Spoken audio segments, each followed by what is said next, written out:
Hi everyone, welcome back to the Chess Corner 64. Coach Tisoy here. Hope you guys are having a great day. And in today's video, we will continue our study about the endgames. In today's video, we will cover the bishop and pawn versus bishop ending. But before that, let me show you our solution to our last video's puzzle, which is knight c3. The key move.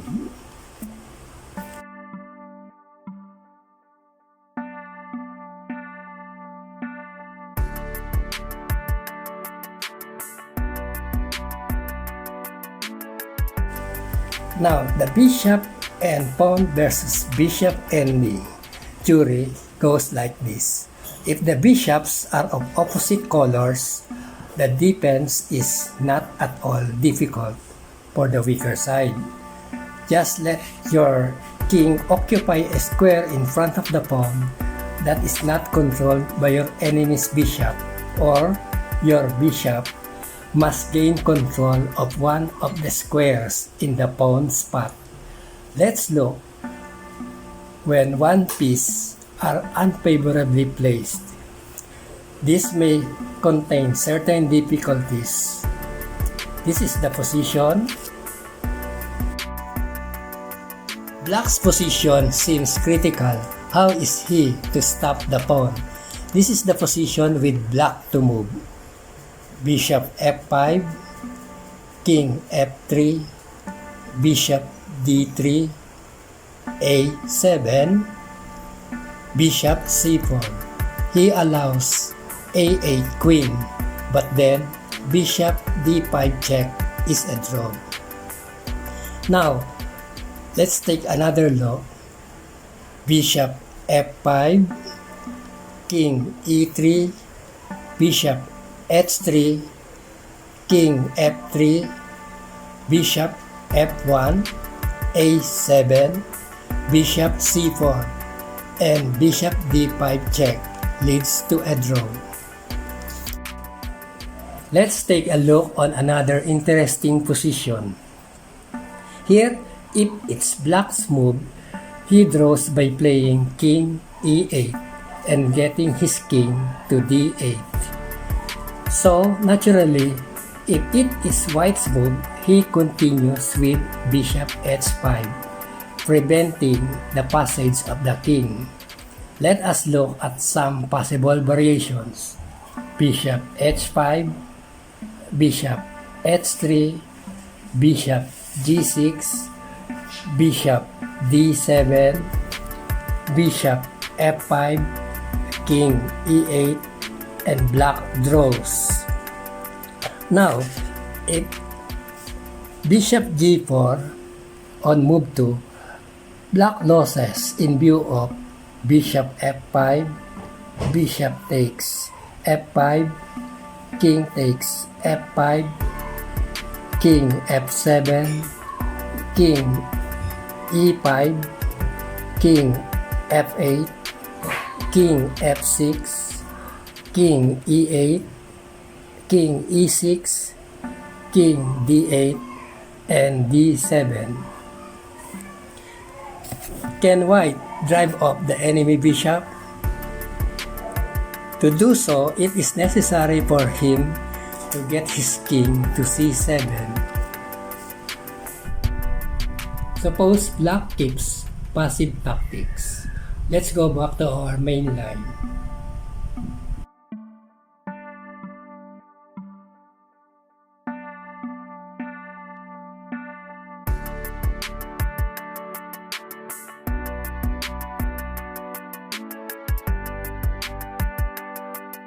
We have reached a position where white is able to drive the bishop off and queen his pawn.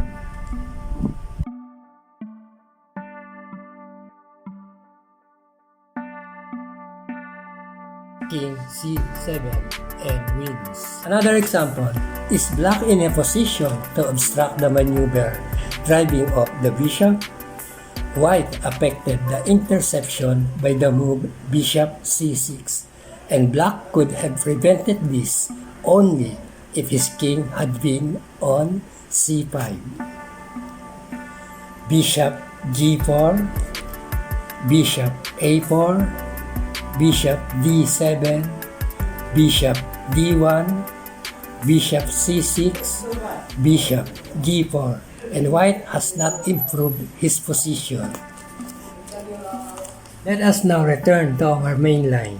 The black king has no right to play passively.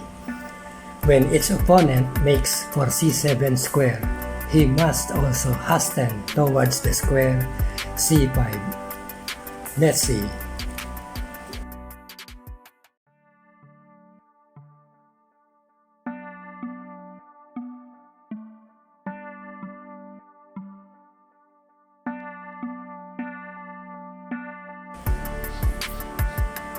And black has achieved his objective.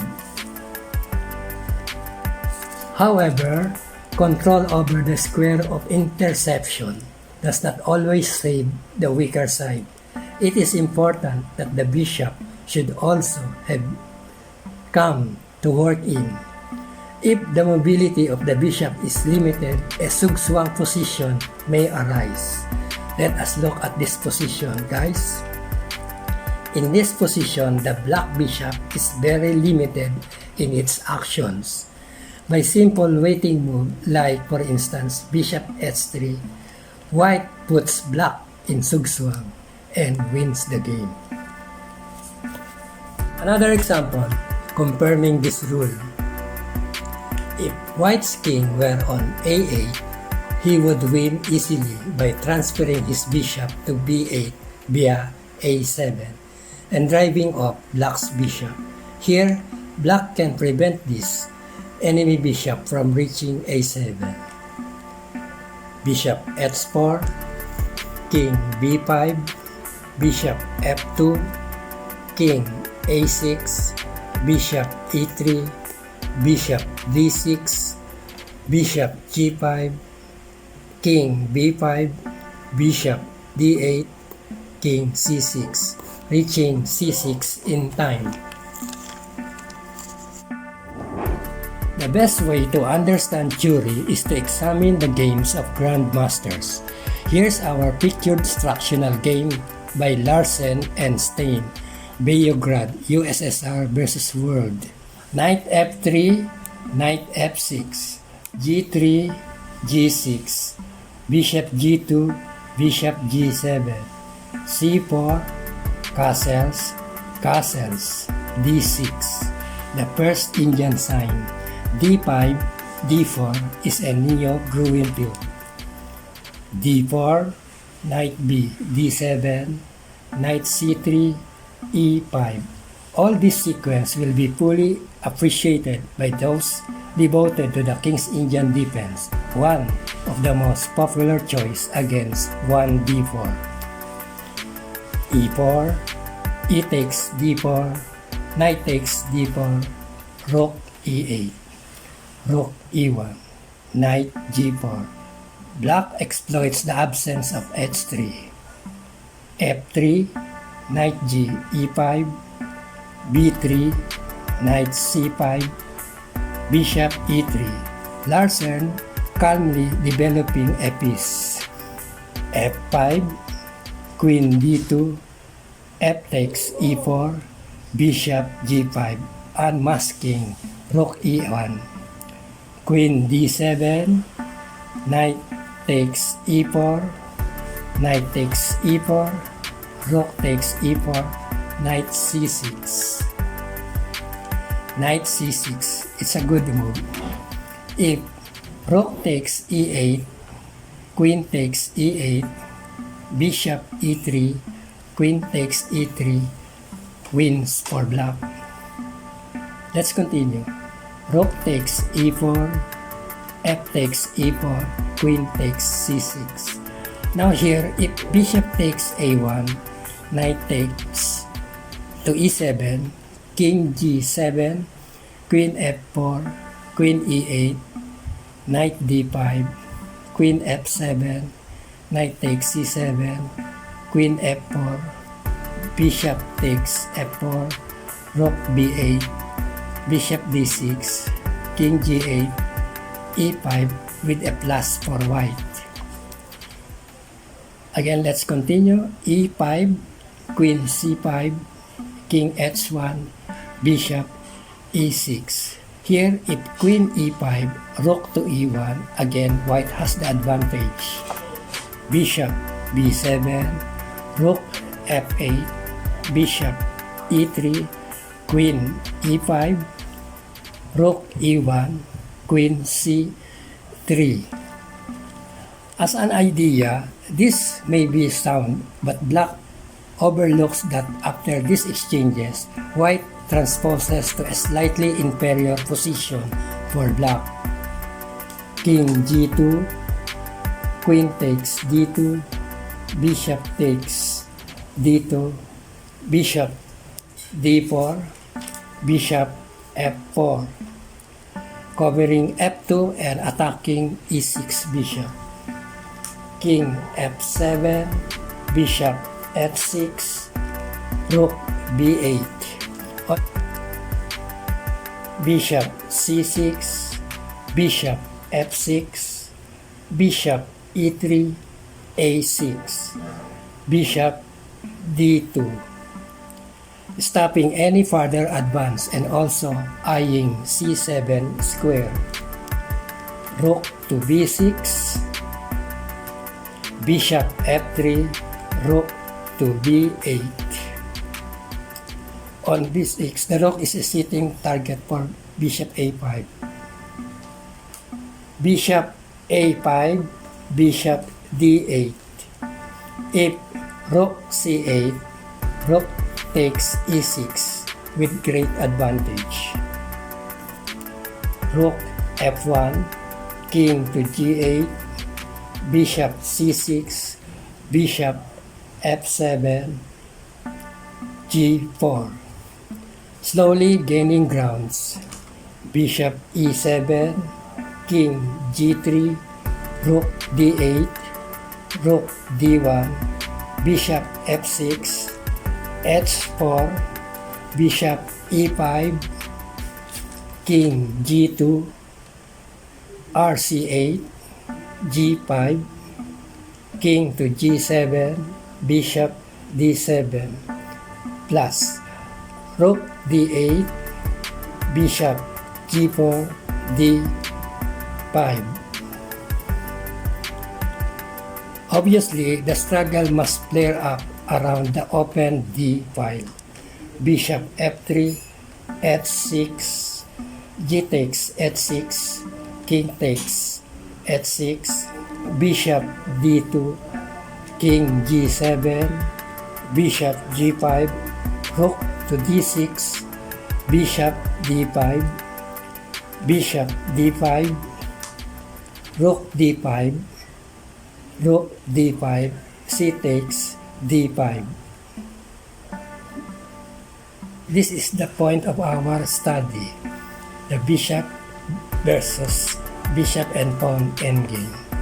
King f7, king f3, king e8, bishop f4. So he is forced to lose a highly important pawn on c7. Bishop f6, bishop c7, bishop to h4, b4, king d7, bishop b6, bishop f6, bishop c5, bishop b2, a4, bishop a3, forced, otherwise a5 follows. a5, bishop b2, king f4, bishop f6, king e4, bishop c3, b5, takes b5, a6, king c8.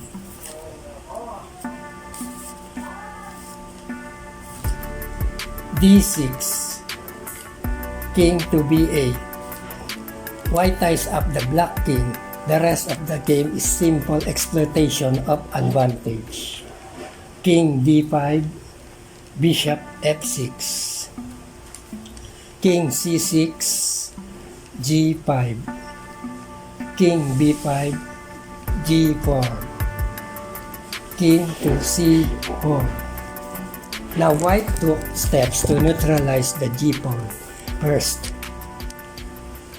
King A8, King D3, Bishop E5, D7. Here at this point, it is still possible to draw by sacrificing his bishop on D7, which leaves the rook pawn as a drone. Bishop C7, King E4, G3, King F3, Bishop D8. If King B8, Bishop D6 wins at once. King takes G3, Bishop A5, King to G4. Our next goal is to put our king on E8 square and black can resign. Let's continue. Bishop D8, King F5, Bishop A5, King E6, Bishop C7, King F7, Bishop A5, King E8. This is our dream position. Bishop C7, Bishop D7, Bishop A5, Bishop D8, Bishop D2, Bishop B6, Bishop G5. By all means, black must not lose control of D8. Bishop C5. Black has no move. White is threatening Bishop D7, blocking the bishop's access to D8, after which D8 square is ready for touchdown. Let us summarize what we have learned today. Number 1, there is an important rule for positions of this type. The weaker side draws only if there are not less than 3 free squares in the diagonal from which the bishop controls the advance of the pawn. Number 2, a knowledge of the critical positions is very important, and without it, one will not find the correct way to draw or win it in more complex position. Before we call it a day, here's another puzzle which I advise you guys not to use your engines. White to move and mate in 4 moves. I hope this is informative. I hope you learned something. Thank you for your time watching. Please like, subscribe, and share. This is Coach Tisoy signing off.